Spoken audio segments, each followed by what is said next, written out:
Hey, it's Mr. Gaskill here with another update from Knudson Gardens. This time we are on the south side of the school at our hydroponics tower. So let's take a look at the hydroponics tower and see how it works.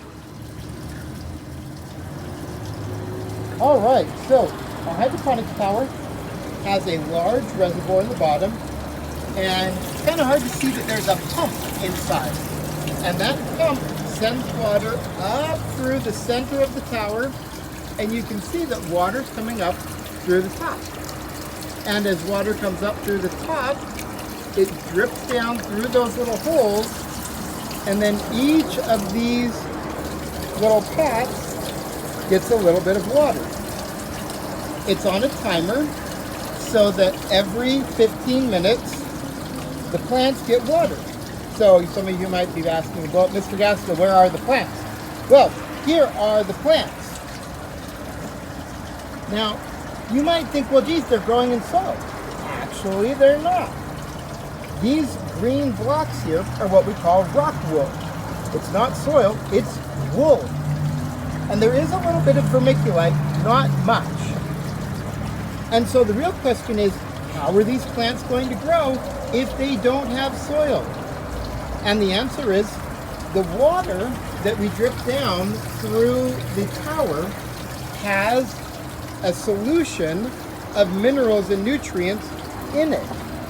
It turns out plants really don't need very many nutrients to survive. Most of their mass comes from water and the air. They get nutrients from carbon dioxide.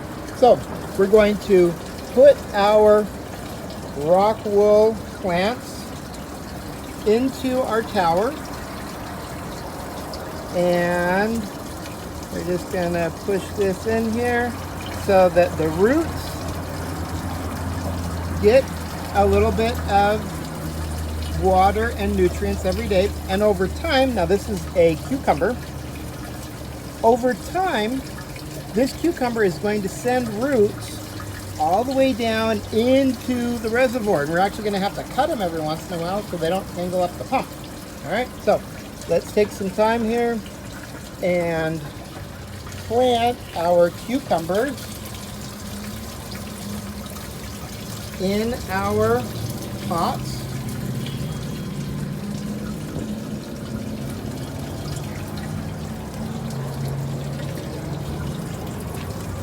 And especially for 7th graders,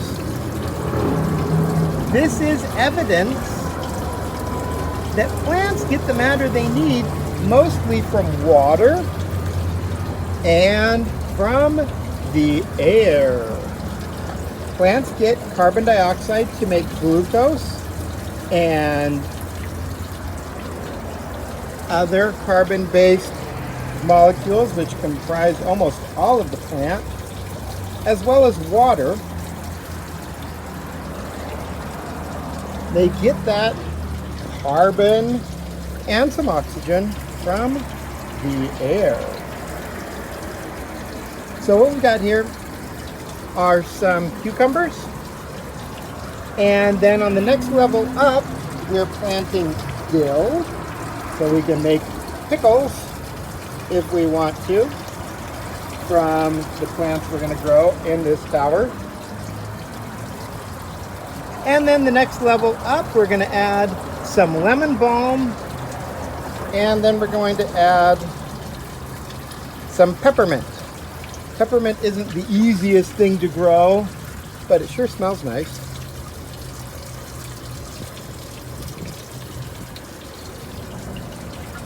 And lemon balm is really nice. You can make a tea out of it. You can also infuse it into oil to make all kinds of cosmetics like soap, as well as sugar scrubs and lotion.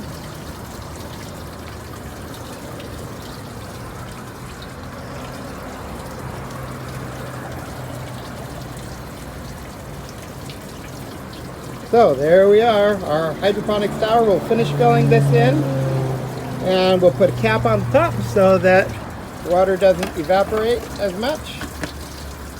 And there we go. Hydroponics. Plants get the matter they need from water and the air. They don't need soil. All right, this is our hydroponics solution. We have two of them. We have an A and a B. And if we look on the back, we can see what minerals they get from each solution. So our green solution, we're mostly getting nitrogen and calcium with some iron. Whereas from our B solution, we're getting phosphorus and potassium, some magnesium, sulfur, boron, copper, manganese, molybdenum, and zinc. And you might think, oh, well, that's a lot. But they really don't need very much. Most of this solution, 2% nitrogen, 1% calcium, 0.05% iron. For our B solution, 1%, 3%, 0.5%. And then we take the solution and we add 20 mils of each mineral blend per gallon of water used. So the concentrations are even lower than what we see on the bottle. All right, plants really don't need a lot of nitrogen or calcium or iron or phosphorus or magnesium or potassium. They need some, but they really don't get much from the soil. That's why the level of the soil doesn't go down in the garden, even when we have big things like, say, the banana tree or our corn growing. All right, now that we've been out in the hydroponics tower, let's take a look at the garden. And the first thing I want to talk about here is our pumpkins, and something really cool is happening with our pumpkin vines. So let's take a look. As you can see, we are starting to get flowers on our pumpkin. Now, pumpkins are a lot like watermelons. They come from the same general family, and they have male flowers like this. And then if we look over here, we can see here's a female flower. Take a look. This is where the ovaries or eggs are. But the real question is, how does the female flower get pollinated if it's a female here and a male all the way over here? And I think a lot of you already know the answer to that question. The answer is pollinators. When this flower opens up, and it's going to be colorful and nice, and it's probably going to have a little treat in there, a bee or a beetle or a moth or something else might crawl over to this flower and then maybe crawl over to that flower and get some pollen on their legs. And then they'll fly or walk over to the female.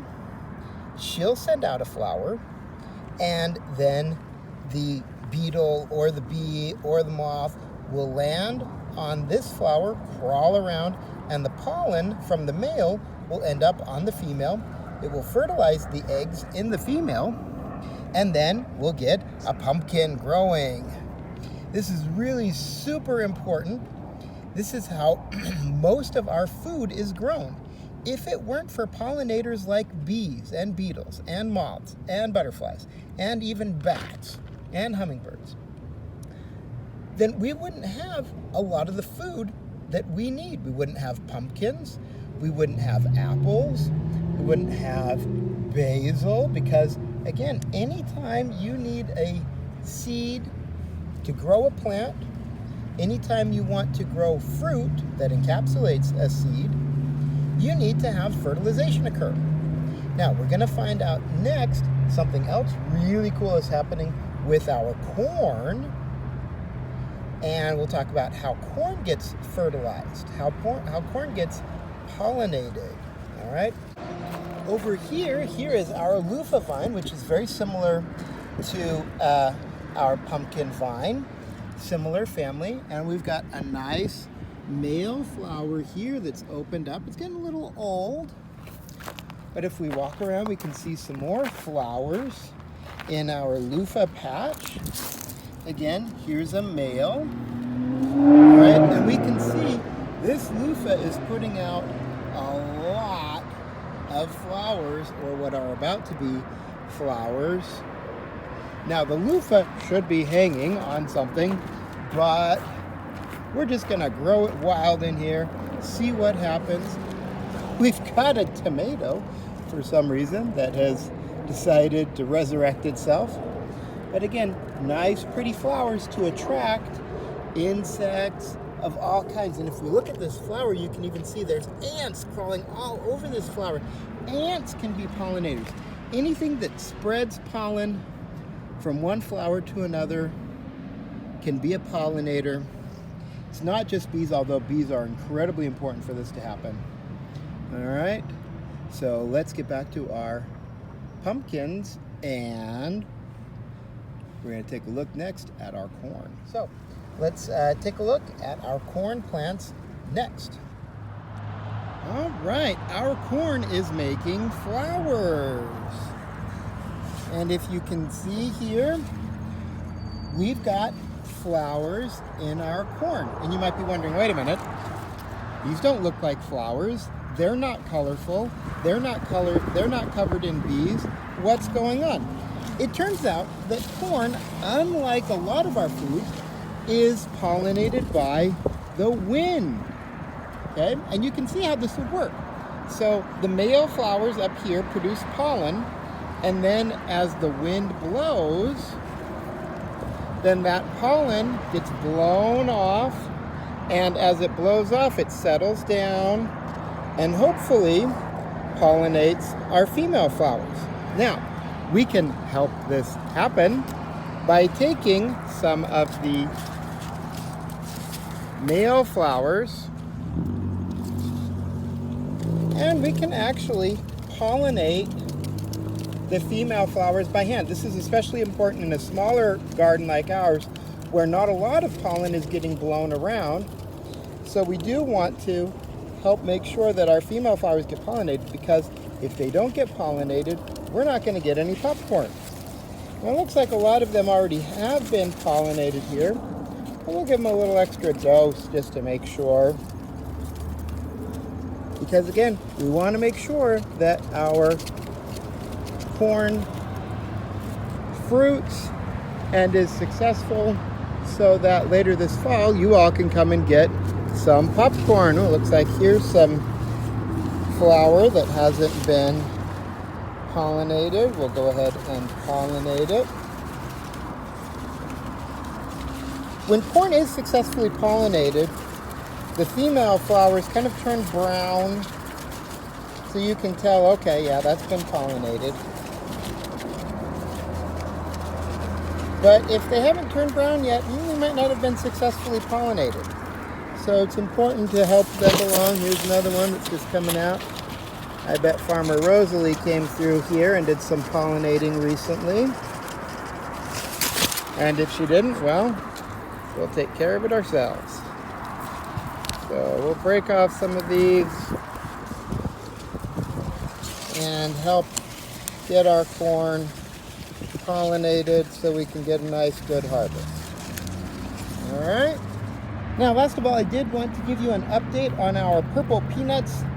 Now, the purple peanuts and the loofah are competing. They're in a competitive relationship, for those of you in 7th grade ecology. They are competing for space in the patch here, and I've had to pull this loofah off of the peanuts a few times now, and it just keeps crawling back in, trying to grab space so that its leaves can photosynthesize. But our peanut plant is starting to get kind of old, and let's take a look in here. Looks like we've got some old flowers, and hopefully we've got some pegs that it is sent down into the ground, which will form the basis for new peanuts. Because peanuts, as I think we've talked about a few months ago, they have a really cool reproductive strategy.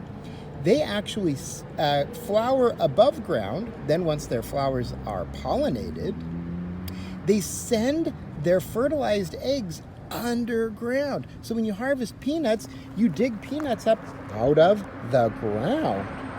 This is cool because when you think about it, the peanut is planting its own seeds, which is a cool reproductive strategy. So that's it from the Knudson Garden Update. We've looked at our hydroponics tower and talked about photosynthesis. We have looked at our pumpkin flowers and our loofah flowers and our corn flowers and talked about pollinators. One thing that I did want to say, there is an art competition for those of you who are interested in entering your art in a competition. And I'll post a link to that competition in the discussion, in the comments. The idea behind this competition is we want to stress the importance of pollinators. Pollinators are so very important. If we don't have pollinators, we don't have food. All right, maybe some things like corn, but no more pumpkins. Can you imagine no pumpkins? No watermelons? No apples? There's so many foods that we need pollinators for. And so it's really important that we protect them because they do so much work for us. There's no way we could pollinate by hand everything that needs to be pollinated in our world. So consider entering the competition. I'll post a link in the description here. And keep a mask on, stay safe, and we'll see you later. Bye.